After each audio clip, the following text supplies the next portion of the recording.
我終於都明白點解人哋話中介套路多啦，我真係好激氣。我今日有個朋友同我講話想揾濱江新區嘅小面積2到3房，咁我同佢溝通完一輪之後呢，佢同我講話：喂師，你哋啲樓點解咁貴嘅？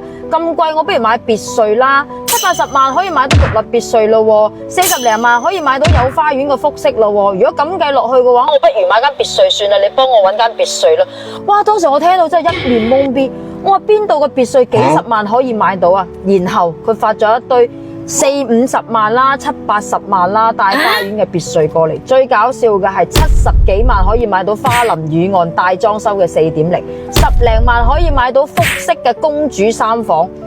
哇！視頻睇完之後，我真係好激氣。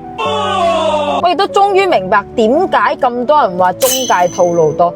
大佬，花林雨岸最細都133方，樓盤賣緊係13000，你視頻發5-6千蚊一個方，仲有嘅係40幾萬買複式大花園裝修嘅別墅，使輪到你發視頻？個重點係我朋友居然深信不疑，佢話好多人都係咁發視頻噶啦，冇理由冇嘅。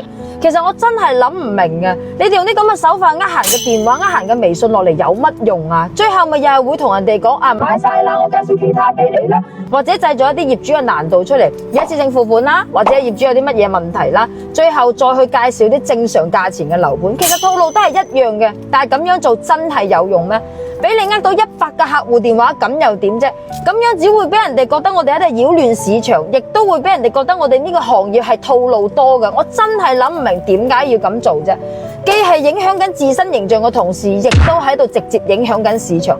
客人嘅信任唔係攞嚟咁樣利用㗎。我一直都講，我做咗16年嘅房地產，真係勸大家多啲真誠，少啲套路啦。客戶俾得個電話你，係想你真係俾到真實嘅建議佢哋，去幫佢哋買到一間佢哋會令到佢滿意嘅樓，而唔係你去呃咗個電話翻嚟，我再去氹你入去售樓部之後呢就冇之後啦。反正都係嗰句啦，多啲真誠，少啲套路啦。